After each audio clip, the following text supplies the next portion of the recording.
ನಾವು ಕನ್ನಡಿಗರು, ನಮಗೆ ನಮ್ಮದೇ ಆದ ಭಾಷೆ, ನಮ್ಮದೇ ಆದ ಸ್ವಾಭಿಮಾನವಿದೆ.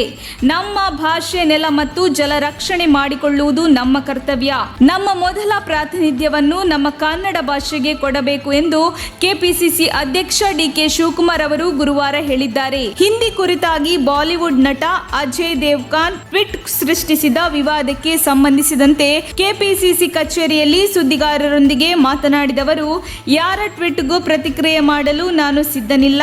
ನಮ್ಮ ದೇಶ ಅನೇಕ ಭಾಷೆಗಳ ಗೂಡಾಗಿದೆ. ಅವರವರಿಗೆ ಅವರವರ ಭಾಷೆ ಬಗ್ಗೆ ಸ್ವಾಭಿಮಾನವಿದೆ. ಮೊದಲು ನಮ್ಮ ಆದ್ಯತೆ ಕನ್ನಡ ಎಂದು ಹೇಳಿದರು. ನಮ್ಮ ರಾಜ್ಯದಲ್ಲಿ ಕೊಡಗಿಗೆ ಹೋದರೆ ಒಂದು ಭಾಷೆ, ಮಂಗಳೂರಿಗೆ ಹೋದರೆ ಒಂದು ಭಾಷೆ ಇದೆ. ಯಾವುದನ್ನು ತಳ್ಳಿ ಹಾಕಲು ಸಾಧ್ಯವಿಲ್ಲ. 500 ರೂಪಾಯಿ ನೋಟಿನಲ್ಲಿ ಎಲ್ಲ ಭಾಷೆಗಳು ಇವೆ.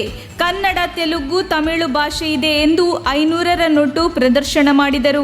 ಈ ನೋಟು ಎಲ್ಲ ಕಡೆ ಚಲಾವಣೆ ಆಗುತ್ತದೆ. ಹಿಂದಿ ಬಗ್ಗೆ ಏನು ಗೌರವ ಕೊಡಬೇಕು ಆ ಭಾಗದಲ್ಲಿ ಕೊಡುತ್ತಾರೆ. ಈ ವಿವಾದದ ಬಗ್ಗೆ ಕೇಂದ್ರ ಸಚಿವರು ಯಾರಾದರೂ ಮಾತನಾಡಿದರೆ ಉತ್ತರ ಕೊಡಬಹುದು ಎಂದು ತಿಳಿಸಿದರು. ಸಂಸತ್ತಿನಲ್ಲಿ ನಮ್ಮ ಸದಸ್ಯರಿಗೆ ಕನ್ನಡದಲ್ಲಿ ಮಾತನಾಡುವ ಅವಕಾಶವಿದೆ. ನನ್ನ ಸಹೋದರ ಡಿಕೆ ಸುರೇಶ್ ಕೂಡ ಕನ್ನಡದಲ್ಲಿ ಸಂಸತ್ತಿನಲ್ಲಿ ಭಾಷಣ ಮಾಡುತ್ತಾರೆ. ಕೆಲವರು ಇಂಗ್ಲಿಷ್ನಲ್ಲಿ ಮಾತನಾಡುತ್ತಾರೆ. ರಾಜ್ಯಸಭೆ ವಿಪಕ್ಷ ನಾಯಕ ಮಲ್ಲಿಕಾರ್ಜುನ ಖರ್ಗೆ ಹಿಂದಿಯಲ್ಲಿ ಭಾಷಣ ಮಾಡುತ್ತಾರೆ. ಒಕ್ಕೂಟ ವ್ಯವಸ್ಥೆಯಲ್ಲಿ ನಮ್ಮ ಭಾಷೆಗಳು, ರಾಜ್ಯಗಳ ಗೌರವ ಉಳಿಸಲು ಏನು ಮಾಡಬೇಕು ಅದನ್ನು ಮಾಡುತ್ತೇವೆ ಎಂದರು.